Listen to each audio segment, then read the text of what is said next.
हम सब आईटी पे ज़ोर देते हैं। चाहे वो मीडिया इंडस्ट्री है तो मीडिया इंडस्ट्री में भी हम यही कहते हैं कि डिजिटल के ऊपर फोकस करो, बिकॉज़ फ्यूचर यही है। अगर पाकिस्तान की बात करें और अगर हम मेन जो मीटिंग्स इस्लामाबाद में हो रही होती हैं उसके ऊपर बात करें तो वहाँ पे भी यही बात हो रही होती है कि फोकस करें आईटी के ऊपर, क्योंकि फ्यूचर यही है।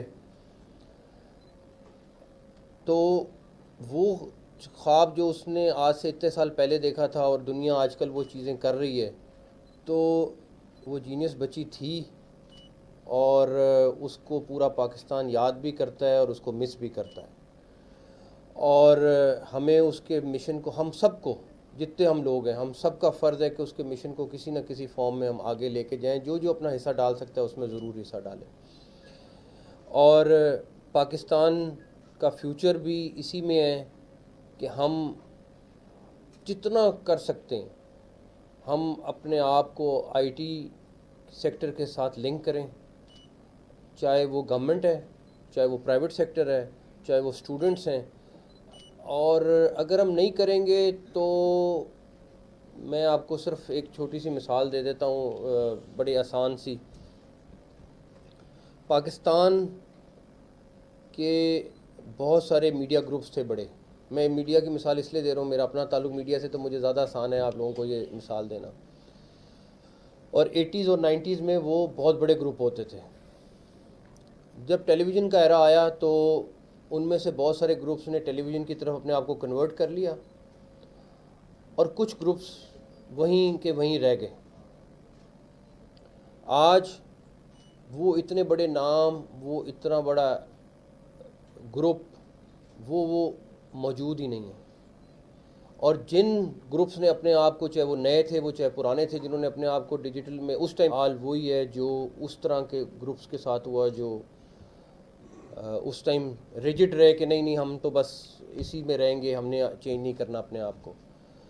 ये दुनिया बहुत फास्ट है, दुनिया बहुत तेज़ी से तरक्की कर रही है। और अगर हमने, पाकिस्तान ने, हमारी प्राइवेट सेक्टर ने, हमारी गवर्नमेंट सेक्टर ने इसको उस स्पीड पे ना पकड़ा जिस स्पीड पे दुनिया चल रही है, तो अल्लाह ना मेरे मुंह में खाक, हम बहुत पीछे रह जाएंगे।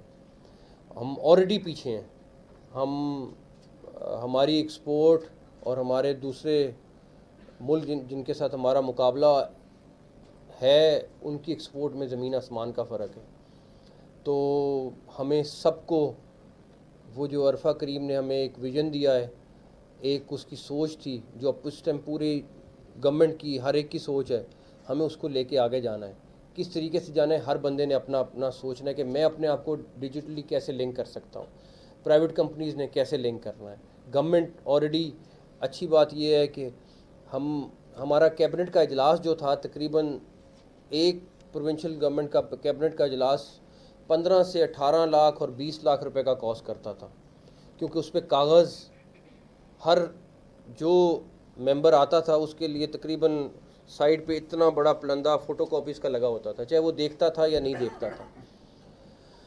हमने आके टोटली उसको, कैबिनेट इजलास को भी और हमारी जितनी समरीज़ आती थी उनको डिजिटल कर दिया। अब कोई कागज़ हमारी कैबिनेट मीटिंग में हमारे पास नहीं पड़ा होता।